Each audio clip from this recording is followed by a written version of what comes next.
Some people have suggested that what we're entering is a restart, but the problem with me is that restart has a different meaning in economics than it may be when pushing a button on a computer. A restart in economics is something that happens after a sudden stop, and a sudden stop in economics is when your bond market collapses and your economy collapses with it. It's happened a couple of times to Argentina. It happened about 8 years ago in Greece, and Greece has been attempting to restart ever since. To me, a better words to describe what might be happening is Carmen Reinhart talked about, who's the new chief economist of the World Bank, talked about in the beginning of the year the difference between a rebound and a recovery, and said that what was happening was really a rebound. And I like the idea of a rebound because you throw a ball into the ground, it bounces immediately and bounces very high, and that's pretty much, to me, what's happening in the economy. It's happening in the world economy. It's certainly happening in the US economy, and it's certainly happening in the Australian economy. And it's the data on the US economy and the Australian economy I wanted to talk about this morning. The Fed, in the previous meeting, not last night's meeting, looked at where it thought the US economy was going. And in their summary of economic projections, which they do 4 times a year, they suggested that the US economy would grow 6.5% in this year, which is the fastest growth the US economy has had in 40 years.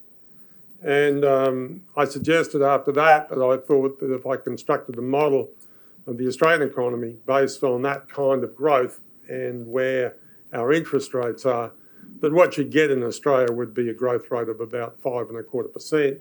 And 5.25% is my outlook for growth in the Australian economy this year, which is also about the strongest growth that the Australian economy has had in 40 years. Last quarter I talked about a model of GDP that we were constructing, and it was based on hours work and employment.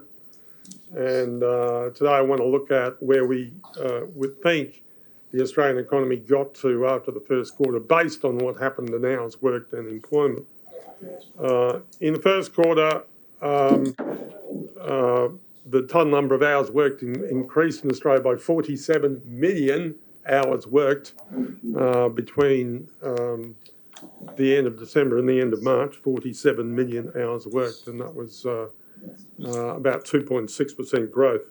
Employment rose by 100 over that quarter, rose by 188,800 jobs, 188,800, and that's about a 1.5% increase in the number of people in jobs. If I put that together in a model of GDP based on on the previous relationship between GDP in the last couple of years and those numbers, I get a GDP number for the first quarter of 1.8%, or as the Americans say, 7.2% annualised. So we're already growing at a faster rate in the first quarter, which is significantly faster than that which is necessary to achieve 5.25% growth rate for the full year. The question is, can we keep that up? And indeed, what is happening in other countries? What is happening in the US?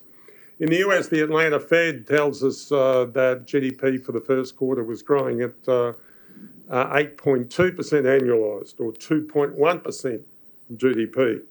For example, in comparison, our estimate for Australia is 7.2% annualised, or 1.8% increase in GDP.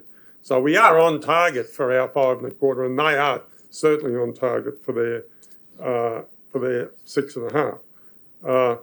But in spite of that very, very rapid growth, I've drawn the distinction between. I've said repeatedly that this is in fact a low inflation period, and that's in spite of the fact that every financial analyst in pretty much every newspaper that you're reading suggests that if the central banks are doing what they are and governments are doing what they are, this must end in high inflation. But I introduce another concept which people talked about back in the day when we were going through this kind of experience in previous times, and that is the difference between inflation and reflation. Inflation, as we know, is when prices go up. Reflation is when you have very, very rapid growth but low inflation. And reflation is what we're going through now, not inflation. And we can tell that's the case by looking at the most recent numbers for both the Australian CPI and the US personal consumption deflator. Yesterday, we had the result for the Australian CPI for the first quarter. Now, I've said the growth is growing at 7% annualised, 7.2% annualised in the first quarter. Well, what happened to CPI? CPI was up 1.1%, and the trimmed mean, which is the thing upon which the RBA bases its target, and remember, its target is between 2 and 3%, that is to say 2.5%. The trimmed mean came in yesterday at 1.1%. So our inflation rate is nowhere near the level which you would expect there to be inflationary expectations, but more importantly, for the RBA to think of putting up interest rates anytime soon. So it's not going to happen. What you've got is strong growth, low inflation. What you've got is reflation, not inflation. And you see the same when you look at the US CPI. The Federal Reserve targets not the CPI, which the CPI was pretty good, as I said in the piece yesterday. The CPI in the US for March was 2.6%, but core inflation was only 1.6%. The PCE deflator was around about the same. It went up by 2.8%, but the core PCE was only 1%, even less. So there's even less chance of the Federal Reserve putting up interest rates than the RBA putting up interest rates. And therefore, what we saw was Jay Powell talking about further extension and reassuring about quantitative easing, basically as far as the eye can see. So what we have is we are going through, both in the US and in Australia, I think it's a rebound. I think it's a reflationary period where growth is very strong and inflation is very low, because that's what the data actually says. And I think that's going to be with us for some time, at least until 23, 24 or 25.